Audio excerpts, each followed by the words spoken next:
My name's Matt. Welcome to 80/20 Smash. This is Behind the Bike.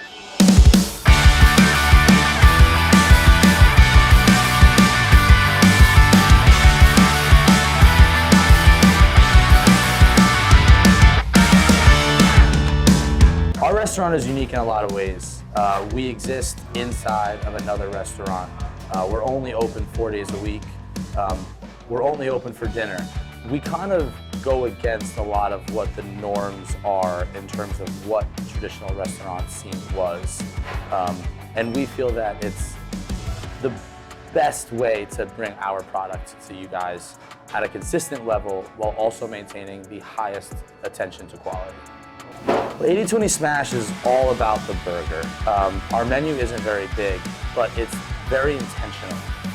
Our menu is small, and it's small because everything that's on there has a very specific purpose. We didn't want any filler, so we wanted to highlight the burger. That's what we're all about, is the burger. So you'll see on our menu, it's a single burger, it's a double burger. We also feature a great hot dog, onion rings, and French fries. That's all we're really looking to do. We just want to do a few things perfect rather than do a bunch of things just okay. So I grew up in Westwood. I have a lot of strong ties to the community here. My first serious restaurant job was as the chef of Cafe Nello here locally in Westwood. So the fact that I was able to do my own concept here in the town where I started as a chef, where I grew up, it meant a lot to me. Local is everything.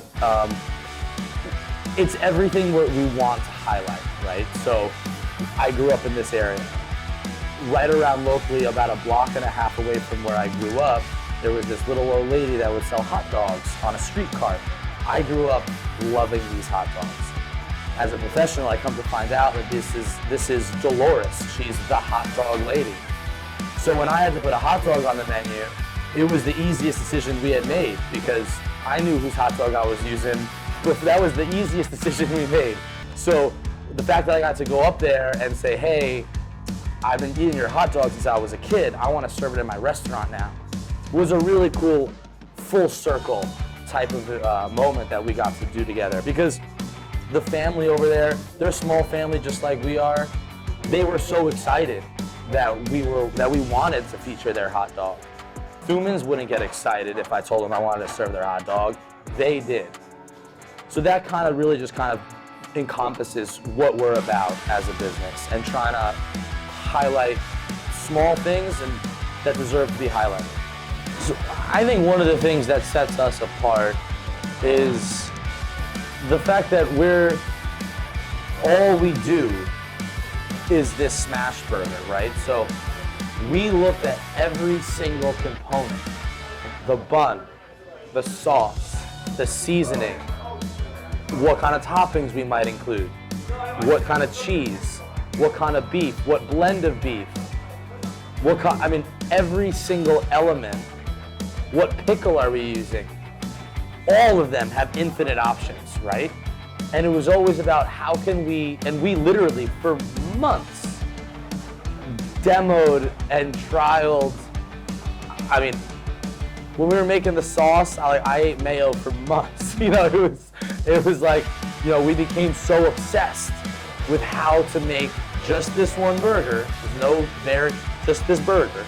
How do we make every single component of it the best representation that we feel creates, in our opinion, the best possible eating experience for a simple cheeseburger. No, we may not be the Burger Kings, but at least the Burger Queens. When we first launched this whole thing, this is 3.5 years ago, peak pandemic. No one had any idea what was going on. We had literally just threw together an Instagram and said, hey, we're selling burgers one day only. Pickup only, you have to buy 6. It was a weird idea, we didn't know. And I remember getting into the restaurant and we're setting everything up and we're kind of like, the kitchen at the restaurant that we first had opened and popped up in, the kitchen was a little bit pushed back. So you can't really see the front of the store. So I just remember I was going to use the bathroom, and I took my apron off and I walked up to the front, and I look over to my left shoulder, and there's just a line of people as far as you can see. Oh, the flood of emotion was crazy. Overwhelmed.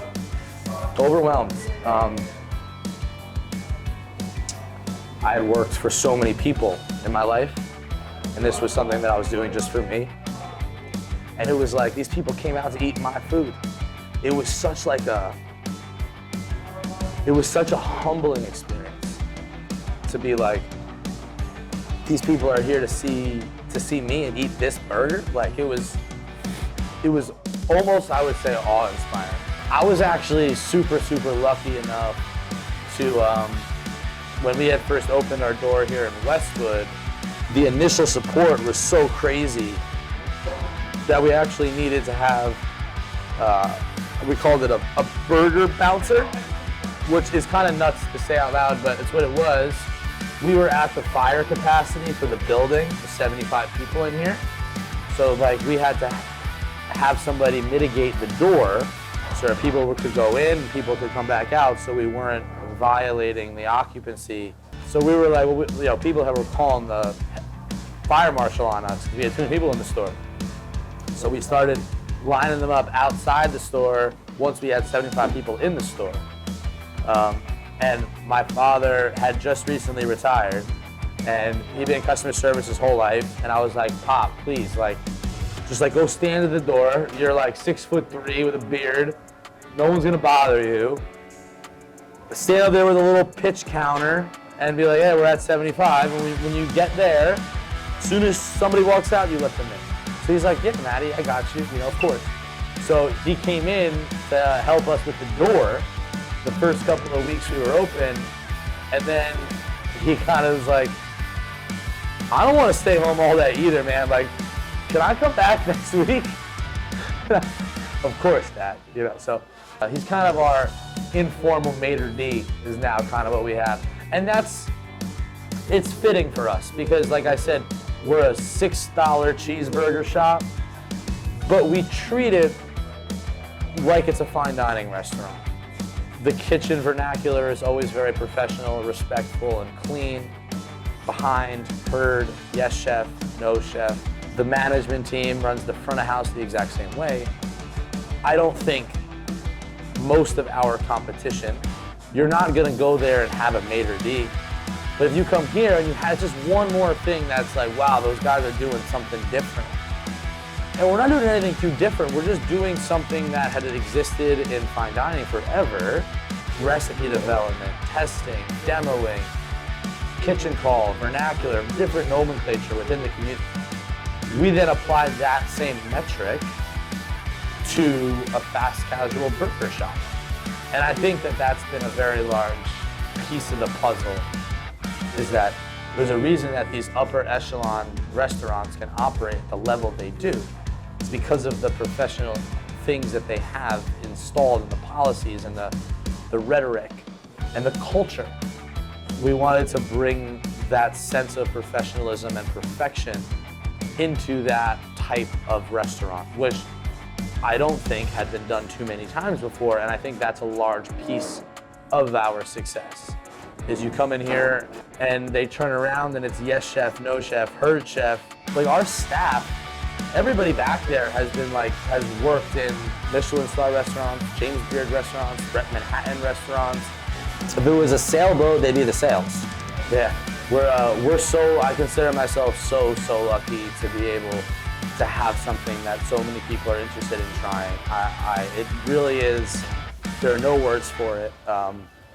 I think people gravitate towards our brand and people seek our burger out because this is the God's honest truth. I have yet to spend a single dollar on advertising.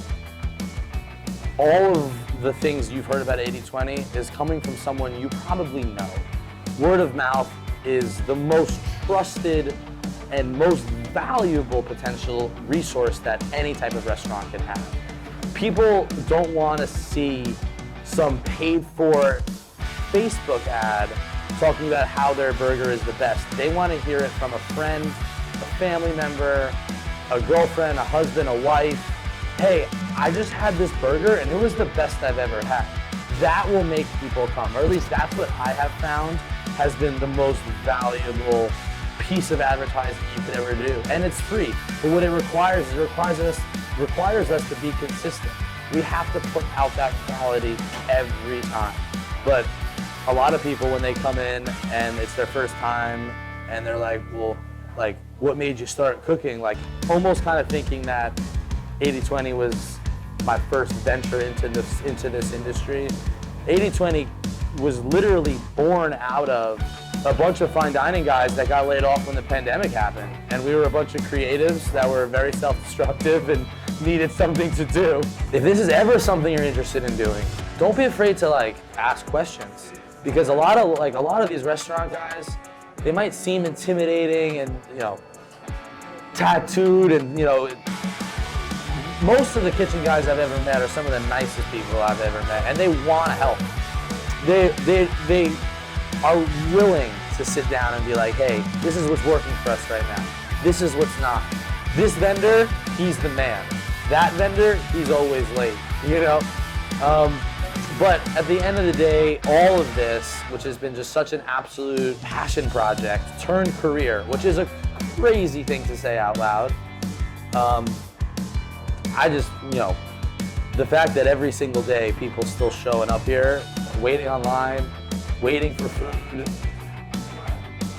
people talking about, as much as they talk about the food, talking about the customer service. My staff, they're so important to me. But at the end of the day, if it wasn't for you guys coming every day, none of this would be possible. So from the bottom of my heart, thank you. So yeah, I'm Matt. I own 80/20 Smash. Thanks for watching Behind the Bite.